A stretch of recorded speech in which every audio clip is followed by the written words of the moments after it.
¿Sí? Chester Ciego, soy Ethan. Dime, Ethan. ¿Has visto a Chester? No, yo no lo he visto, pero está investigando. Bueno, Sí. de acuerdo, ¿podemos hablar? Vente a mi casa y lo hablamos. Vale, dime tu dirección, por favor. Apunta. Calle Buenavista, número 11. Noveno B. Ok, lo tengo. Ahora nos vemos. Vale. Nos vemos. ¿Hola? Ethan, Sí, Chester Ciego. bienvenido. Pasa, pasa. Vale. Ostras, pero ¿dónde está la luz? No sé. Vale, voy a investigar. Ahora. Buenas tardes, ¿qué tal? Buenas tardes. Bueno, tenemos muchas cosas que hablar. Correcto.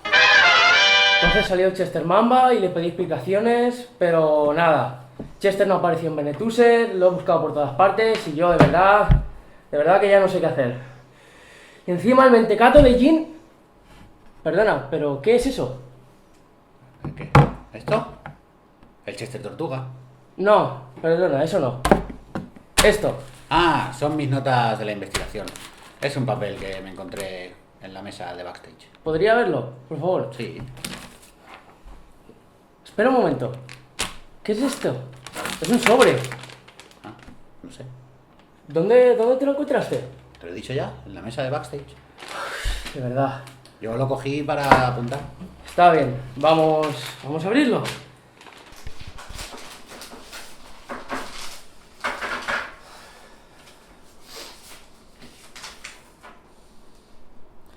Querido Ethan, te escribo esta carta porque se me ha roto el móvil. No quisiera que te vuelvas loco buscándome, ya que para mantener el máximo secreto no le he dicho a nadie dónde me voy a meter. Seguramente no llegaré al show de Benetúser.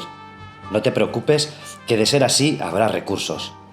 La cuestión es que me encuentro oculto, de incógnito, en tierra hostil siguiendo una pista del mentecato que confesó ser el culpable de los sabotajes en Tiris. Pero necesito saber más.